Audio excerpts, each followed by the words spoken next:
Hello friends, welcome back to my channel Holmes cooking with Suma.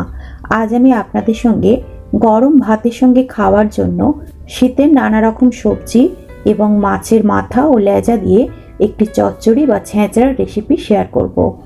এটা একটি অতি সাধারণ রেসিপি হলেও বাঙালির অত্যন্ত পছন্দের একটি রেসিপি, যেটা গরম ভাতের সঙ্গে খেতে দারুণ লাগে। চলুন তাহলে শুরু করা যাক আজকের রেসিপি। আর রেসিপিটা যদি আপনাদের ভালো লেগে থাকে তাহলে আমার চ্যানেলটিকে সাবস্ক্রাইব করে আমার পাশে থাকার অনুরোধ রইল। এখানে আমি নিয়ে নিয়েছি এক থালা নানান রকম সবজি। এর মধ্যে আছে ছোট করে টুকরো করে রাখা কিছুটা কুমড়ো, শিম, গাজর, পেঁপে, বিনস বা বিন কড়াই, ফুলকপি, বাঁধাকপি, চাল কুমড়ো, বিট, বেগুন আর কিছুটা পরিমাণ মূলো। আমার ঘরে যেরকম সবজি ছিল আমি সবগুলোই একটু একটু করে কুটে নিয়েছি। এখানে আপনারা কিছু সবজি বাদও দিতে পারেন, আবার আপনাদের পছন্দ মতো সবজি অ্যাড করতেও পারেন। এখন একটা প্লেটের মধ্যে নিয়ে নিয়েছি একটা কাতলা মাছের মাথা, টুকরো করে আমি কেটে নিয়েছি, আর নিয়েছি ওই মাছেরই লেজা। এগুলোকে নুন হলুদ মাখিয়ে রেখে দিয়েছিলাম। চলে এলাম রান্নার পদ্ধতিতে। একটা কড়াই গরম করে এর মধ্যে দিয়ে দিলাম পরিমাণ মতো সর্ষের তেল। তেলটা যখন গরম হয়ে উঠলো তখন এর মধ্যে প্রথমে দিয়ে দিলাম কিছুটা আলু।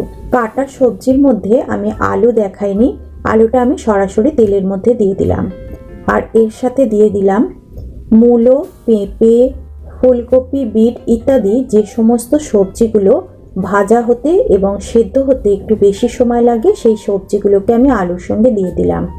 দিয়ে এইগুলোকে মিডিয়াম টু হাই ফ্লেমে রেখে ভালো করে ভেজে নিচ্ছি। এই সবজিগুলো প্রায় 40% মতো ভাজা হয়ে যাওয়ার পর বেগুন ছাড়া বাকি যে সবজিগুলো ছিল সেই সবজিগুলোকে আমি এর মধ্যে দিয়ে দিচ্ছি। আর এই সবজিগুলো থেকে জল বেরোতে আরম্ভ করবে, তাই এখন গ্যাসের ফ্লেমটাকে হাই করে দিয়ে সবজিগুলোকে আমি ভেজে নেব। দ্বিতীয়বার দেওয়া সবজিগুলো ভাজা হয়ে গেছে আর এর থেকে জল বেরিয়ে গিয়ে সবজিটা অনেকটাই কমে গেছে। এখন আমি সবার শেষে যোগ করে দেব কেটে রাখা বেগুনগুলো।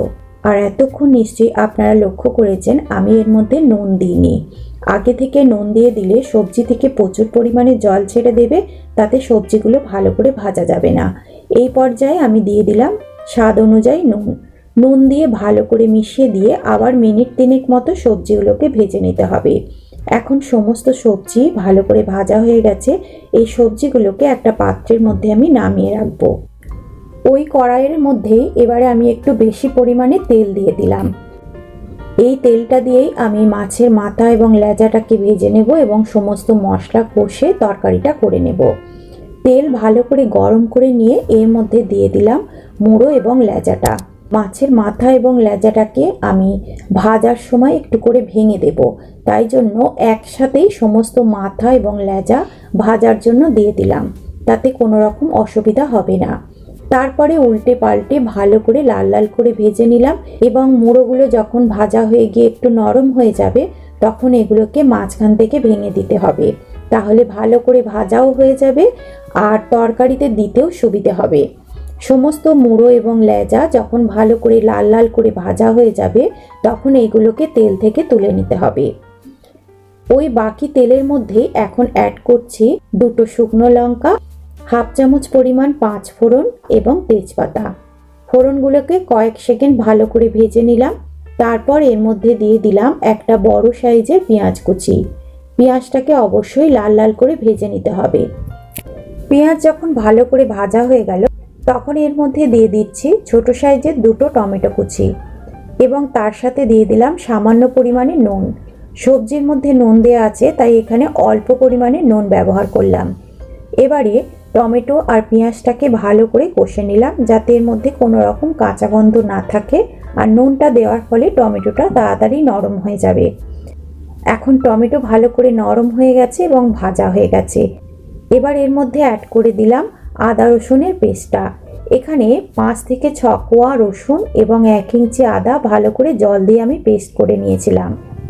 মশলা যখন ভালো করে ভাজা হয়ে যাওয়ার পর মশলা থেকে এভাবে তেল ছাড়তে আরম্ভ করবে তখন এর মধ্যে দিয়ে দিয়েছিলাম 1 চামচ লঙ্কার গুঁড়ো এবং 1 চামচ জিরের গুঁড়ো। এগুলো দেওয়ার সময় ক্যামেরাটা অফ হয়ে গেছিল, তাই আমি দেওয়ার সময় আপনাদের দেখাতে পারিনি। আর দিয়ে দিলাম 1 চামচ হলুদ গুঁড়ো।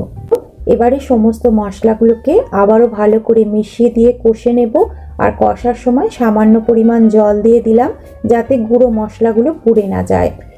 সমস্ত মশলাটাকে ভালো করে কষে নিতে হবে।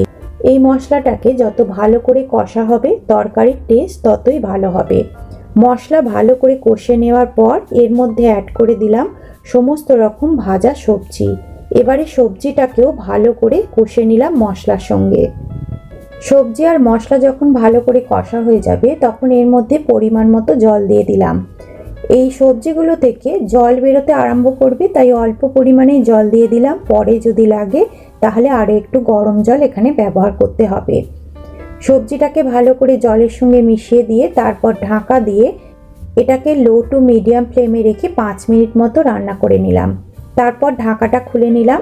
এখন প্রায় 60% মতো সবজিগুলো সেদ্ধ হয়ে গেছে। এই পর্যায়ে আমি দিয়ে দিলাম ভেজে রাখা মুড়ো আর লেজাটা। মুড়ো লেজাগুলো মিশিয়ে এর মধ্যে সামান্য একটু জল অ্যাড করলাম। তারপরে আবারও ঢেকে প্রায় মিনিট 5 মতো কুক করে নিলাম। ফিরে এলাম মিনিট 5 পর। এখন ঢাকাটাকে খুলে নিলাম। দেখে বুঝতেই পাচ্ছেন সমস্ত সবজি খুব ভালোভাবে সেদ্ধও হয়ে গেছে আর তরকারিটা প্রায় হয়ে এসেছে। এই পর্যায়ে আমি দিয়ে দিলাম 1 চামচ গুঁড়ো চিনি। চিনিটাকে আমি গুঁড়ো করে দিয়েছি যাতে তরকারির সঙ্গে তাড়াতাড়ি মিশে যায়। আর দিয়ে দিলাম 1/2 চামচ গরম মশলা। এবারে সব কিছু ভালো করে মিশিয়ে নিয়ে প্রায় মিনিট 2 সময় ধরে এটাকে নাড়াচাড়া করে একটু শুকনো করে নিতে হবে, তাতে করে তরকারির টেস্টটা বেশি ভালো হবে। মিনিট 2 নাড়াচাড়া করার পর দেখতেই পাচ্ছেন তরকারিটা একদম রেডি হয়ে গেছে। এই রকমভাবে 5 মিশালি সবজি আর মাছের মাথা দিয়ে ছেঁচড়া বা তরকারি তৈরি করে গরম ভাতের সঙ্গে পরিবেশন করুন। আশা করছি আপনাদের খুবই ভালো লাগবে। রেসিপিটা যদি ভালো লেগে থাকে তাহলে একটা লাইক শেয়ার করার অনুরোধ রইল। আজ তাহলে এই পর্যন্তই, দেখা হবে পরবর্তী ভিডিওতে। এতক্ষণ আমার সঙ্গে থাকার জন্য আমার সকল বন্ধুদের অসংখ্য ধন্যবাদ।